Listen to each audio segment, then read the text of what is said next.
Thank you, everyone, for sticking around for the forum. Since the first day of the conference, we've been trying to push this session because it's actually one that will benefit, I think, you, the audience, the most. As I introduced it during the first day of the conference, the forum is a moderated, quite open type of discussion among you. And we have some guided questions, we have some polls, some rankings, some quizzes that you can participate in. That's why you need your smartphone, which hopefully can read QR codes. I'd ask you to prepare them for now. And we'll start with this forum session. So we're happy to celebrate the first year of the forum. We introduced the forum last year at this conference in March in 2024. So the forum is 1 year old. It's been doing very well. It traveled around the world in 2024. It traveled to obviously Tokyo, Kyoto, Paris, London, Barcelona, Hawaii, and it finally came back to Tokyo. So we always structure the forum around global citizenship, and we try to adjust the topic and the theme to the local place that we are. As I introduced before, for example, in Hawaii, one of the main concerns for the Pacific Islands is climate change. So in January, during the Hawaii conference, we did global citizenship and climate change action. So for this one, following from the panel and the keynote speech that we had this morning, obviously the theme of this forum will be global citizenship education, human and artificial intelligence. So how this goes is I moderate this session. I haven't introduced myself, sorry. My name is Melina. I am the Academic Operations Manager at IAFOR. So I'm responsible for the academic program of the conference, and I will be moderating this session. And I always invite an expert respondent to co-moderate and lead this discussion, who will be listening to all of your discussions and guiding according to his expertise. This time we have with us Dr. Emiliano Bosio from Toyo University, Japan. And I will hand over to him to introduce himself in the topic. Yes. All right, good afternoon, everyone. I hope you're well. Thank you for coming. This is lunchtime, but I can see we have a great audience. I want to start off with introducing myself. My name is Emiliano Bosio. I'm a professor of education based in Japan, currently with Toyo University and Sophia University, where I do some part-time teachings. And I'm also a book author. I do like academic writing. And as you can see here, I wanted to share with you a little bit of my work and publications. I'm the author of Global Citizenship Education in the Global South, published by Broll. I'm also the chief editor for Conversations on Global Citizenship Education, published by Routledge. The Emergence of the Ethically Engaged University, published by Springer. And more recently, and I have the book here with me today, in Cambridge University Press,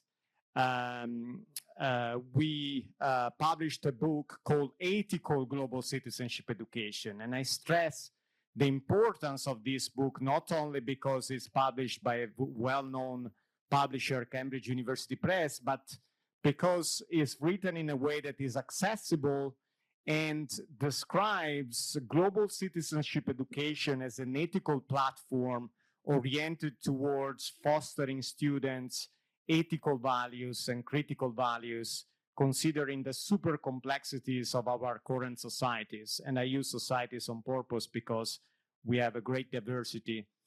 I'm also currently the chief editor of the Oxford Handbook on Global Citizenship Education, to be published by Oxford University Press.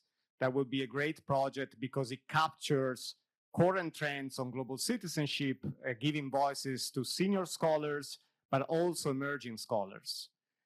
And then lastly, I want to thank Joseph Aldan for inviting me to talk today. One of the reasons why I accepted this invitation is that the forum provides a dialogic platform which invites you in the audience to express your ideas on this very, and I should say, highly debated concept of global citizenship. Later on, I will explain what is global citizenship education briefly and how does it connect to artificial intelligence and possibilities and challenges. Next slide. I want to mention that I'm also the director and editor of the Global Citizenship Education interview series. The series, publicly available on YouTube, has welcomed to date more than 50 scholars worldwide, including James Banks from the University of Washington, who is widely recognized as the father of multicultural education.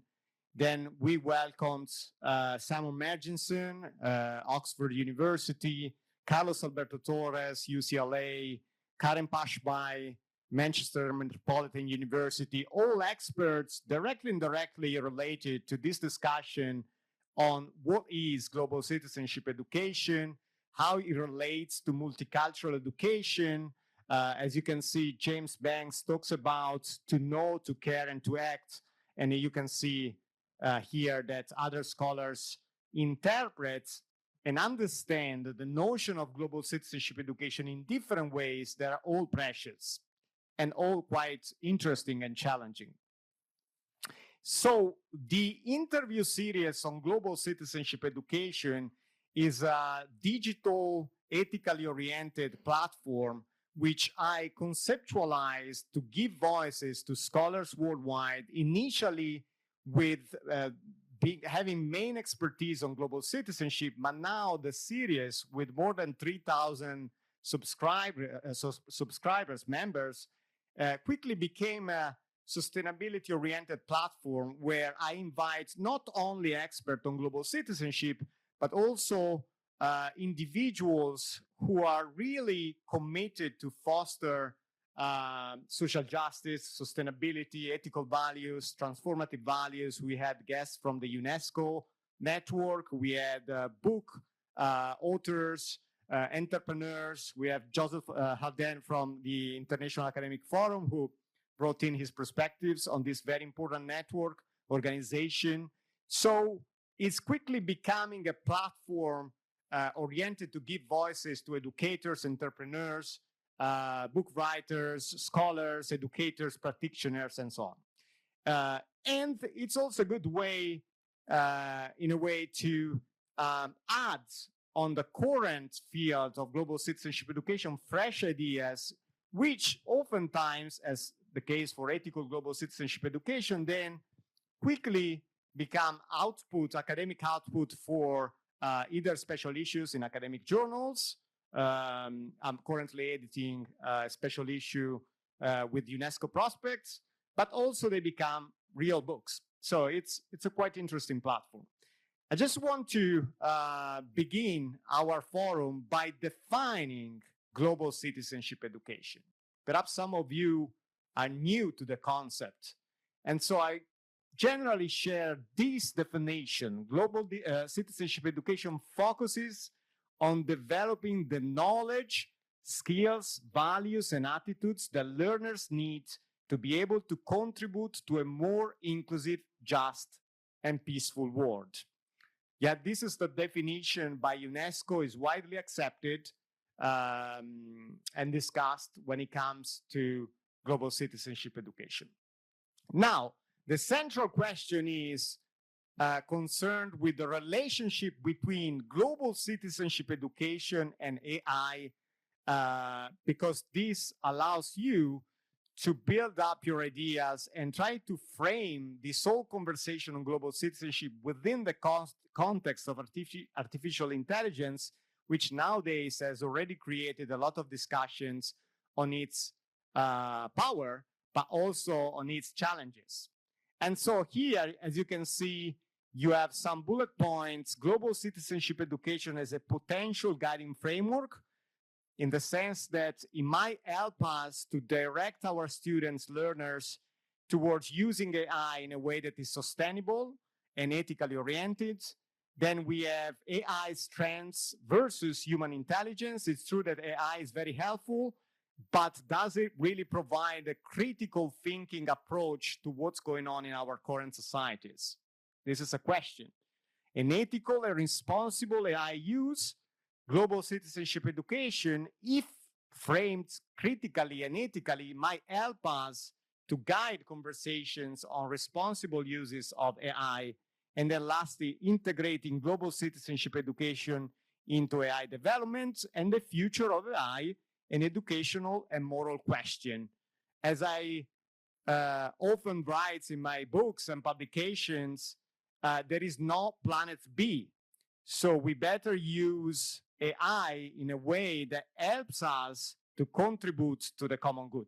And I will leave it there.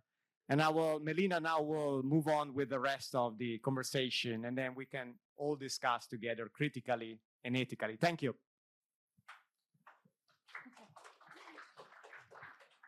So before we dive into the meat of today's session, we'll start lightly with an icebreaker question.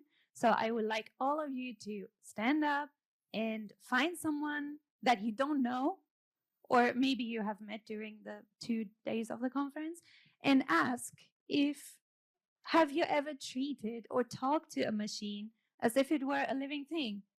I guess, I don't want to be sexist, but I guess most men like to name their cars. Do you? Is anybody who likes to do that? Or anybody who talks to Alexa, yeah. Like, have you ever talked to Alexa as if it's a human being? Have you said please? Have you said thank you to it? Go on, ask each other. Okay, does anybody want to share with the rest of us what you heard the other person say? Anybody? Has Don't be anybody afraid. talked to a Gonna be machine? a lot of, yeah. And also when you stand up to, can you please stand up as well and tell us where you're from? Hold on a second. Hold on a second. Hold on a second. We can't hear you. I talked to a paint spot on the wall in my house when I was a kid and there was no one to play with. What's the difference between that and a machine? I don't know. Anyone else have something? Thank you.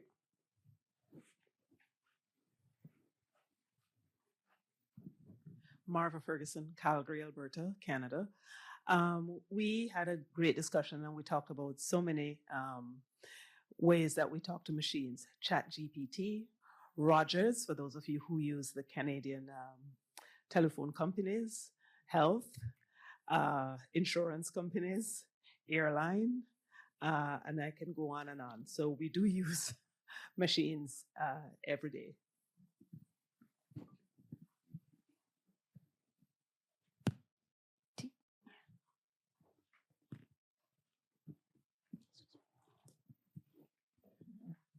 Sanjeev brought up a really good point about how we have expectations and how we project those expectations onto our machines. And then, of course, when it doesn't meet our expectation, how do we respond and react to that? I personally always try to say please and thank you because I feel like the machine is learning from me and I don't want to be responsible for creating a machine in the future, an AI in the future that doesn't care about us. So I want to teach it manners, I guess. Okay, well, connected to this then, and I want you to get your smartphones out and scan this QR code, and then you'll be able to vote. So connected to that, should AI ever truly understand human emotions? I think, should is the key word here. Not can, should.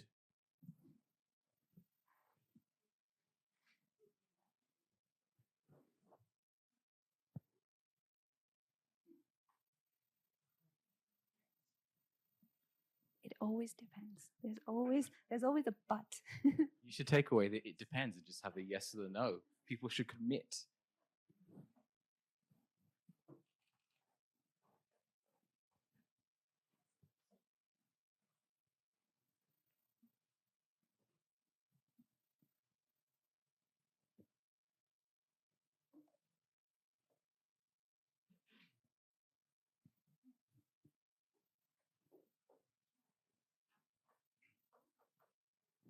It's a real battle. Don't usually Yes. have a battle like this. It's Yeah. usually very clear. Yeah.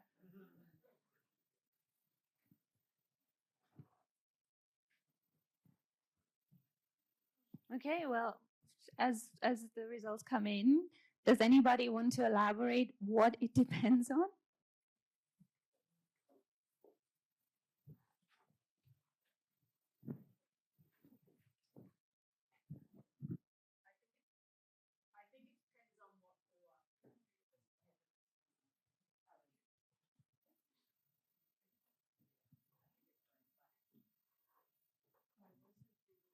I'm going to say I think it depends on what for. Coming back to ethics, if the reason for it understanding human emotions is for good, then great.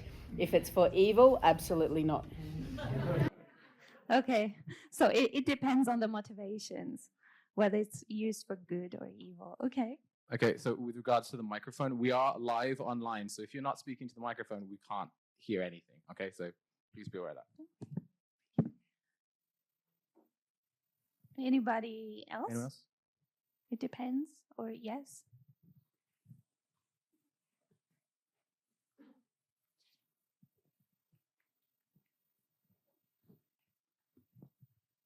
So I actually answered no for this, and the reason for that is as a kind of preventative measure against those exact kind of potential misuses that it could have in the future. So I don't think I'm particularly comfortable with Google and Microsoft knowing my personal thoughts and feelings about things, and I don't think that it's a beneficial function for society to have where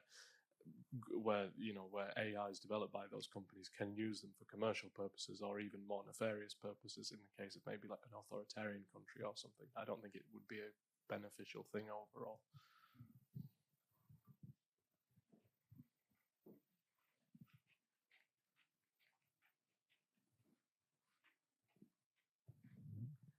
I'm going to speak a little bit to the no as well. AI can read our signals and it can kind of reflect empathy.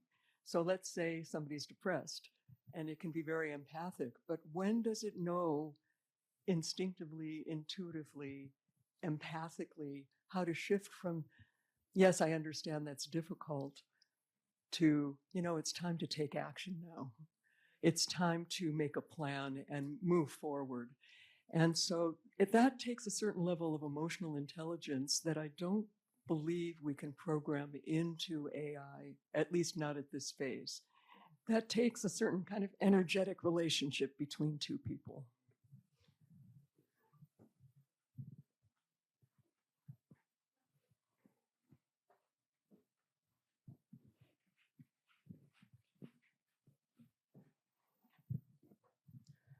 I'm going to answer no as well, because what's good to you might be evil to me.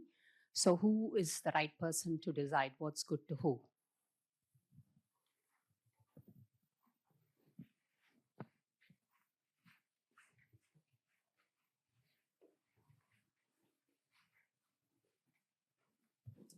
Yeah, I answered no as well. I guess in my mind, I think every individual has their own idiosyncrasies and individual differences, and should AI be able to recognise, and can AI, I know the word should, but identify that everyone's emotional response might be very different, and is it fair to expect that AI should be able to sort of recognise that?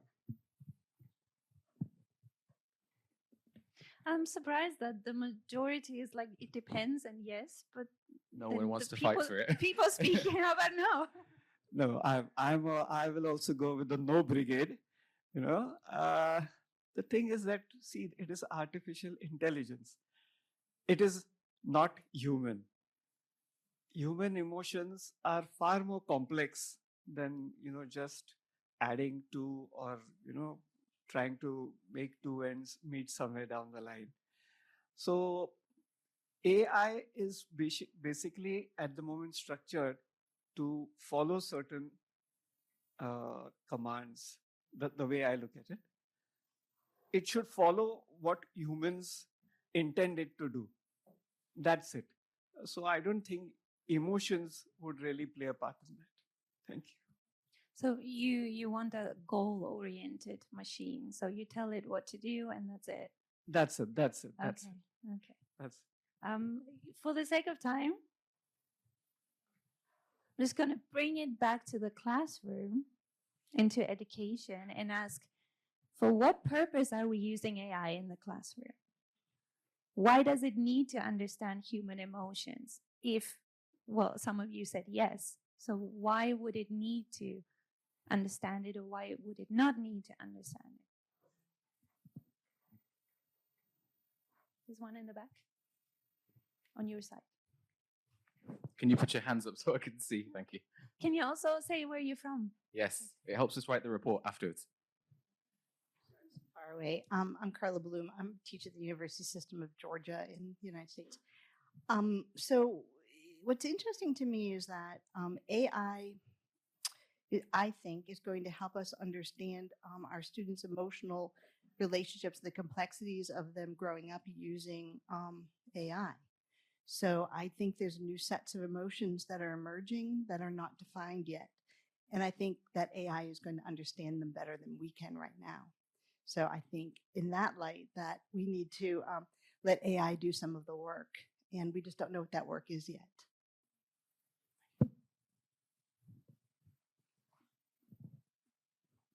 Anybody else?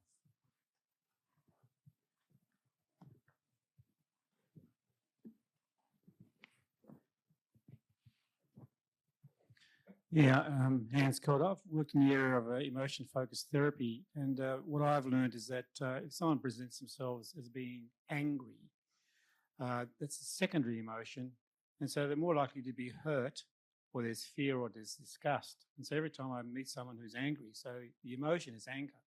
But as a therapist, and particularly if you've built a relationship with your client, you can move that from anger to probably hurt, probably fear, or probably disgusted. And so the underlying emotion is not actually the emotion that's you're seeing on the person. So I don't know whether an AI machine could do that.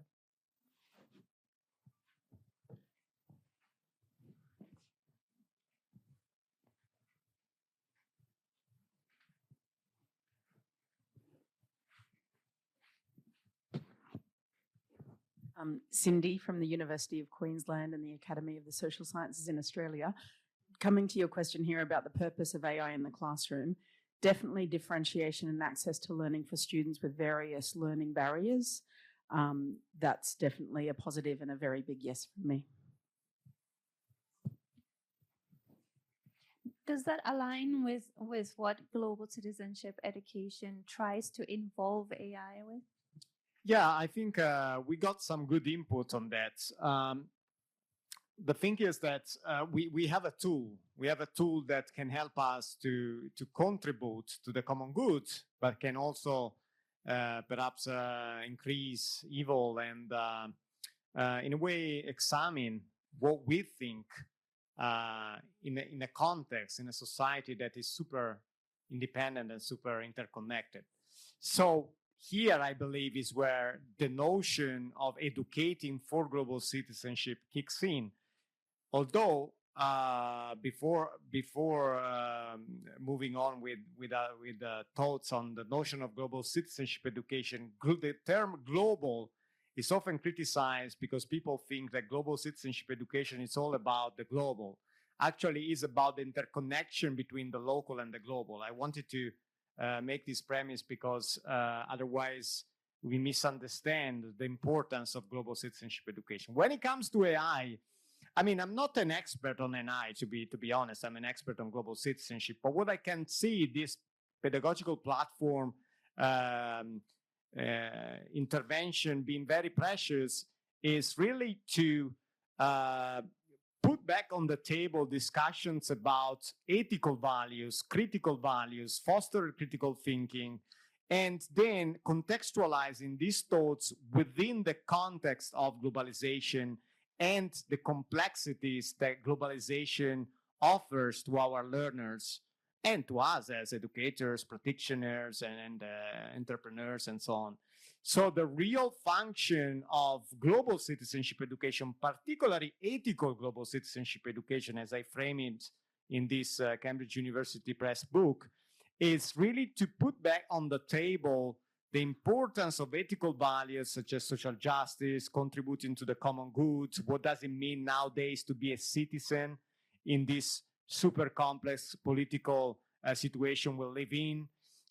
What does it mean leadership as well? Because we have leaders who at the moment are not able to engage in a dialogue that is productive and sustainable.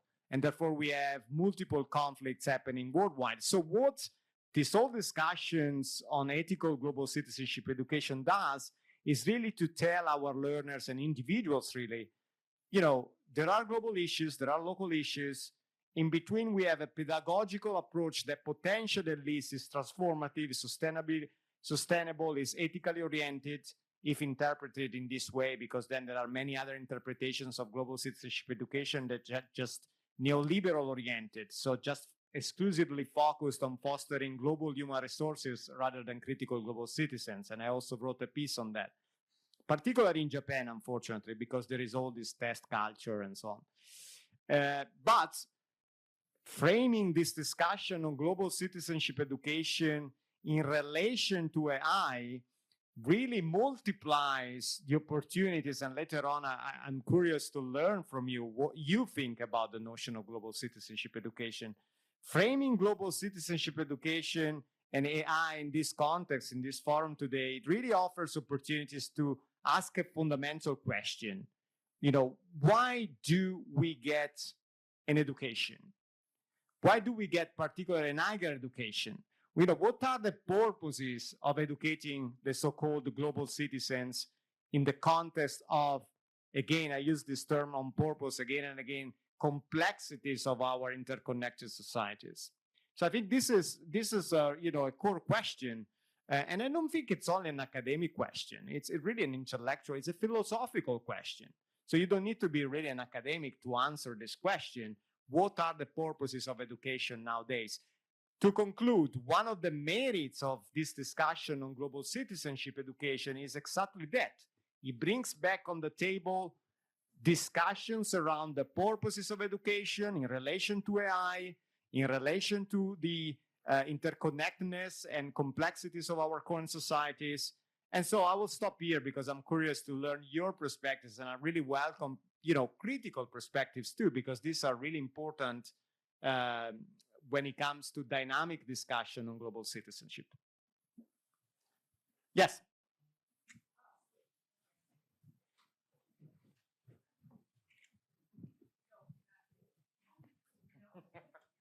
I think you need to wait for the mic because we have an audience, an online Good audience. Good afternoon, everybody. My name is Judy. I'm from Auckland, New Zealand. And this is the first time I've come to one of your conferences.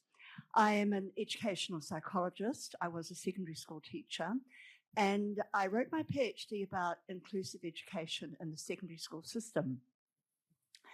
Now, listening to what happened in the previous forum and listening to what's happening now, it appears to me that the big division between what you're talking about, globalized citizenship, and what the previous forum spoke about is social equity. For example, social equity forms the basis of inclusive education for special educational needs for students who may be ADHD, who may have ASD, who may have a range of educational difficulties during their time. I can see the purpose of AI working quite nicely for them on a localized basis, working with a psychologist and working within a school. But I don't see AI at this point being a global factor in how education is planned for, is delivered, is assessed as well. We also need to have a very fortuitous discussion with our communities. After all, it is the communities that send their children to school. And we have to be very careful that we don't walk on them or walk over them under the basis of social equity. Thank you. Well, to start, I guess, the conversation on how it is applied in education. I don't know why the clicker is not working. That won't work either. Can you move to the next slide? Yeah. I think we need to ask the question first. And I realize that not all of you are educators, so you can answer from the perspective of young people. The majority of students, or my students, are goal-oriented, process-oriented, both but leaning towards goal-oriented, or both but leaning towards process-oriented. How do you evaluate students?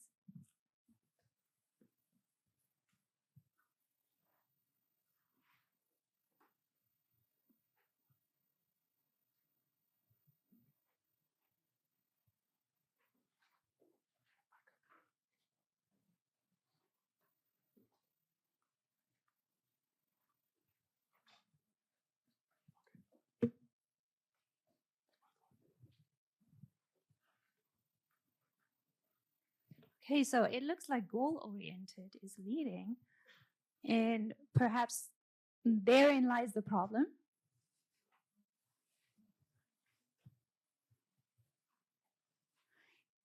And why I'm asking this question is perhaps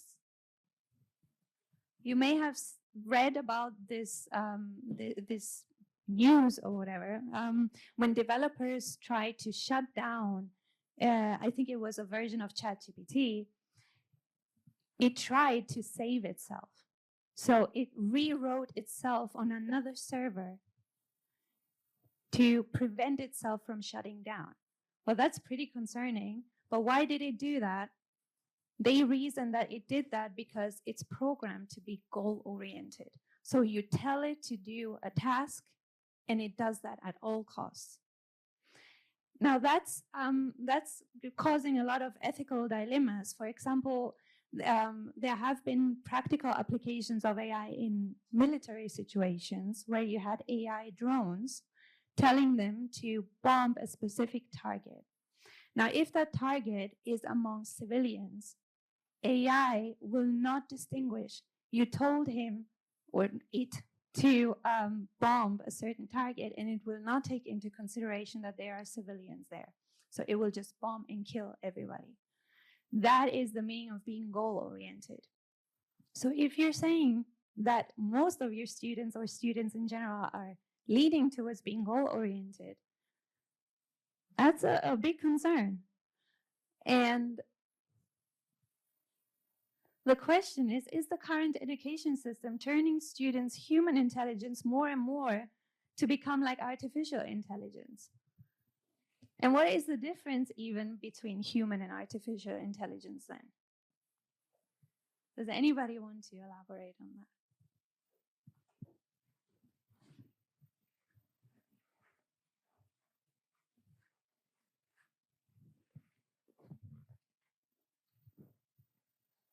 Hello again. So in my case, I put goal-oriented, but I actually don't think it's necessarily such a bad thing if it's done correctly. So in my current research, I'm looking at one of the scholarship programs that JICA runs.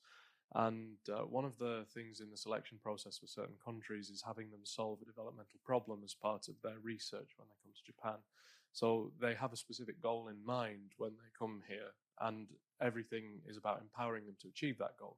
So some examples of things that they worked on were things like using AI for malaria prevention by essentially using it to figure out where mosquito hotspots would be. That's a really great use of AI, and giving them the tools to pursue that goal, I think, is a really useful thing.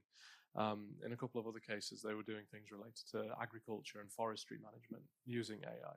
And I think it kind of is in line with what the gentleman said a little while ago about how AI can be used as a goal-oriented tool rather than just a general thing. If we're using AI for that kind of purpose, I think it can have a great deal of good, and empowering students to achieve those goals can be a very positive thing.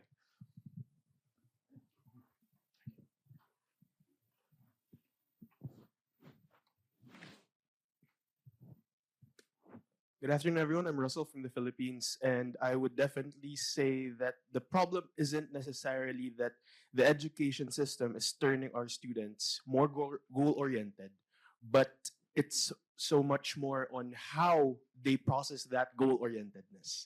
Because when students are often preoccupied with these different goals, of course, they have these ambitions.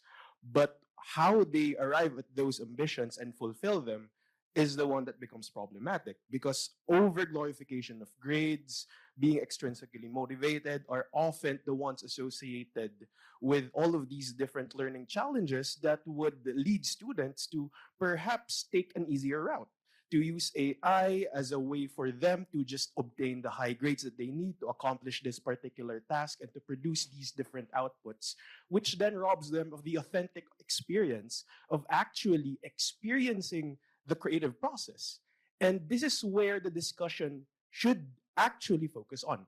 How can we use AI to help students become much more creative thinkers, and how we can use it as a way to tap their creative intelligence in order to arrive in those different goal-oriented, perhaps ambitions, in a much more meaningful manner.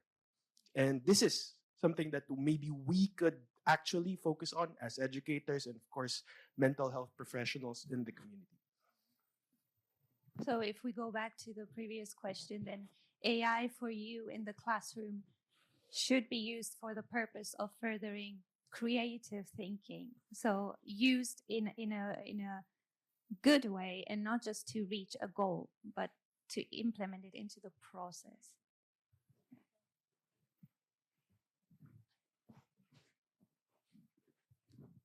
Yes, I think a process experience it really is the case. So it makes me remember the movie of Good Will Hunting. There's the counselor and the bad and knowledgeable students. That story, yeah, that movie. So yeah, so I think yeah, we can distill all of the knowledge in the whole world to AI. Yeah, but then it still it won't have it won't get older. AI won't get older. Yeah, although it's really knowledgeable. Yeah, so the thing is it won't have the ups and downs like a human. It just know all of the knowledge in the world. And yeah, so the thing is the process may be more essential in this case. Yeah.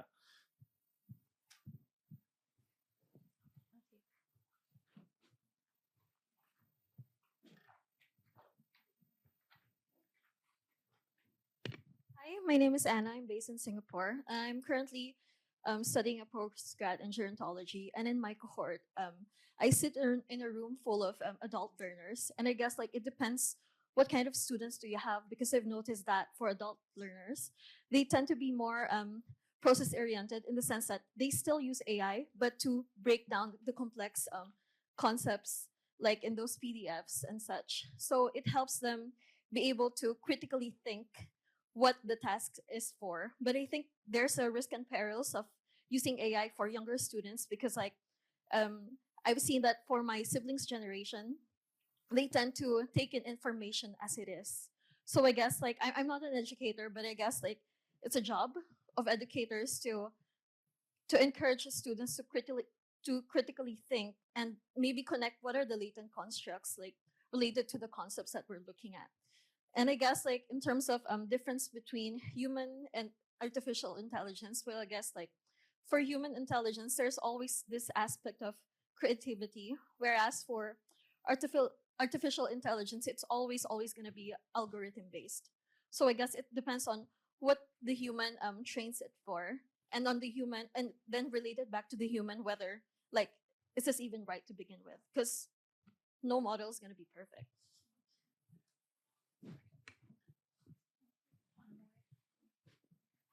So I guess it goes back to, should AI understand humans' emotions? Do we want it to reach that point where it's not goal-oriented anymore, but it actually helps assist? Yeah. Yeah, my name's Michael. I'm working out of the addiction medicine team at the Royal Melbourne Hospital in Australia. I guess my work is very clinical and in clinical space, and pretty much follow on from the previous sort of a person talking about the differences between human and artificial intelligence. When I think about human intelligence, I think about innovation, creativity, also judgment. We work with a lot of patients who are extremely drug affected. We're making clinical decisions around treatment and voluntary treatment.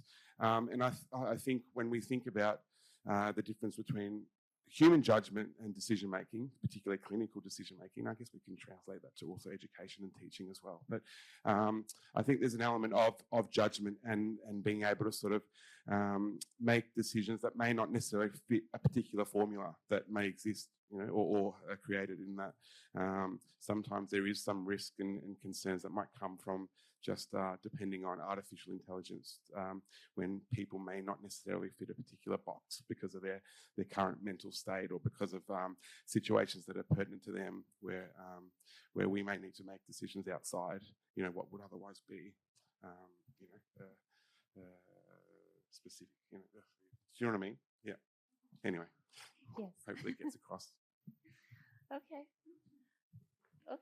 So this is a ranking question.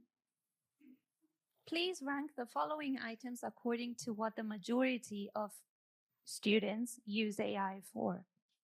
Is it to improve their writing and research skills, to play games and entertain themselves, to communicate with friends and family, to learn about the world, to generate creative content like art and music, to learn a new language, or to answer questions?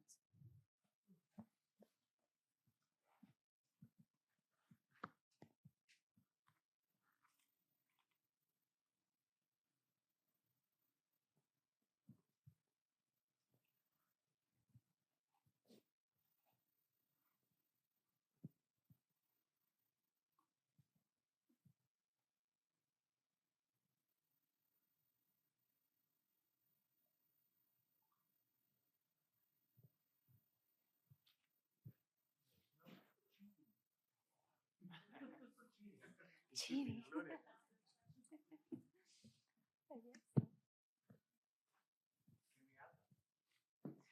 Not now, but I make a mental note.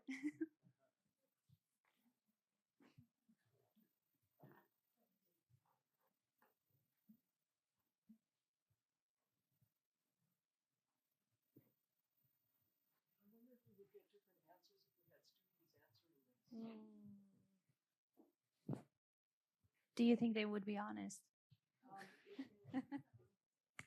I said, I wonder if we would have different answers if students were answering this and they knew that it was completely anonymous.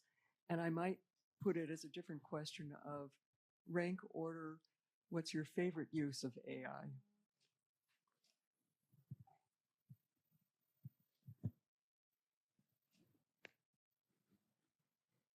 Okay, that's more positive than I thought, actually. I didn't think that number 2, to improve their writing and research skills, would rank so high, actually. Okay. To answer questions, I guess they use it as a Google search engine. I think that was my suggestion, actually. That's what I use it for. Sometimes I just don't know the answer to something and I use ChatGPT. Yes. That's the That's cheating. the cheating. Yeah.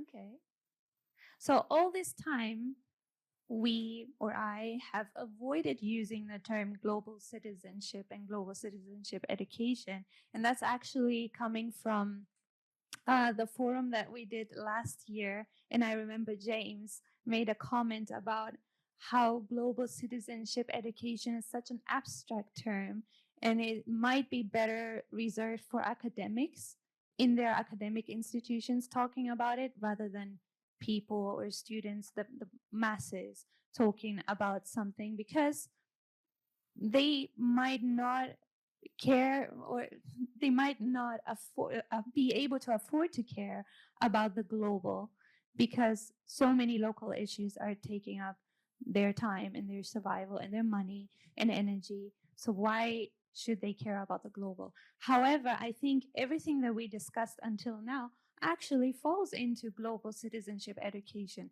being creative, thinking more process-oriented. Social justice, justice. contributing to the common good. So indirectly talking about global citizenship education. Yeah, and I think the connection between the local and the global is and must be a starting point on all discussions on global citizenship education. Otherwise, it becomes just an elitist concept available to some but not to others, particularly students in the global south, from developing countries. That's why I wrote a book, Global Citizenship Education in the Global South, because we wanted to understand how educators and their students understand and appreciate the concept from a global South perspective. That's another discussion that is important to bring in when we discuss global citizenship education. In order to be really global, has to embrace the local, has to be ethically oriented, as I argue in this book in Cambridge University Press, and then it has to really foster critical thinking. It has to help on discussions. It's a pedagogical platform that has to help us to really direct learners and individuals to understand the importance of artificial intelligence and new technologies, but also understand the good points, but also understand the bad points. So let's call it in this way, to speak frankly about the concept. But I'm really curious to learn from you, if that's okay, the question that I'd like to share with you, perhaps 2 or 3 people, because I think we will close at 1. 2 or 3 people from the audience, if you could tell us what are your thoughts on this highly debated notion of global citizenship education, that would be nice. Who wants to try? Perhaps framing? Yes, please. Or also, if you have any question, reaction, you're free. No boundaries.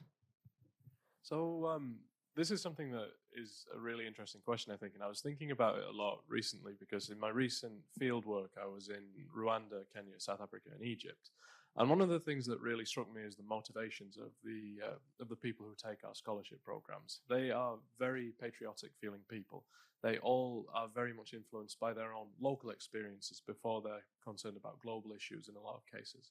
The previous person I mentioned was interested in malaria prevention because that's a big problem in that particular part of East Africa.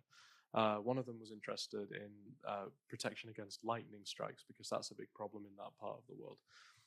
But the way that they're solving these problems has global impacts as well. So while they're solving local problems, they're also solving global problems too. Like, even though this person was initially interested in malaria prevention in Rwanda, the same method could potentially be used across the world. So even if she's not thinking about global citizenship education per se, she's still contributing to global goods. She's still saving lives. And she was using AI to do that. So I think we as educators, what we can do is give them the tools and the knowledge that they need to pursue AI in a responsible way that helps them solve both local and global issues. Exactly. And I would add, this is a very important perspective, thank you, because I would add that another important issue is really to try to move the focus away from this all overwhelmingly oriented higher education and education fostering just skills for the international job market, important as they are, to a focus on more ethical values such as social justice. This is really needed, in my opinion. And so, when it comes to ethical values, critical values, this whole discussion on how our learners and individuals more in general can contribute to the common good by doing what you just said, then if we, encourage a focus on caring ethics, that's one of the principles I discuss in this book, Ethical Global Citizenship Education, then perhaps step by step, we can also foster leaders who have a different perspectives on the world. Yes. Brian, I teach here in Tokyo, Meiji University. I really like this question. How do we preserve our humanity? I think as a teacher teaching students, they do want to gravitate towards using AI. I think there needs to be something where we teach them, don't go to AI. Be creative. We have to go through that process in order to be creative and to think of ideas. If we always shuffle it off towards AI, how are we being human that way? If all you have is a hammer, everything looks like a nail, There needs to be, I think, something in the education system that says, this is the time to use AI. This is the time when you should be using your own brain to come up with new ideas and be creative. Yeah, absolutely. This is another crucial point. Thank you for sharing that. I believe the capability of the educator or practitioner or someone who is involved with sharing pedagogical principles, educating, particularly in relation to young individuals, is really to be able to use their necessary wisdom to direct young learners to develop their own creativity and use, in case, AI as a tool to expand their own creativity. For example, because I do write a lot and I publish a lot of books and academic articles, sometimes really your creativity needs an input. Can be a draft, can be a title of a paper that AI provides 5-6 different options, and you look at these options and says, okay, which one is really in tune with my own, way of approaching this topic? This is just perhaps a very basic example, but in that, toward that direction, perhaps AI is useful, but it cannot be a substitute for our own human potential, because that's the risk. Because it's already very complicated to foster young learners' human potential, what I call human empowerment, it becomes even more difficult for them to develop their human creativity if all they do is to use AI as a substitute. Yes. I'm Carol Mitchell from the University of the West Indies in Jamaica, medical faculty. It's very interesting that in one of the questions, we said that most of the students were goal-oriented, but we actually caused them to become goal-oriented. Because when we set our exams and our evaluations and all of those things, we expect certain kinds of responses. And that is what is causing a lot of the issues we are seeing. It's not, AI is not, does not have that subjectivity that we have, right?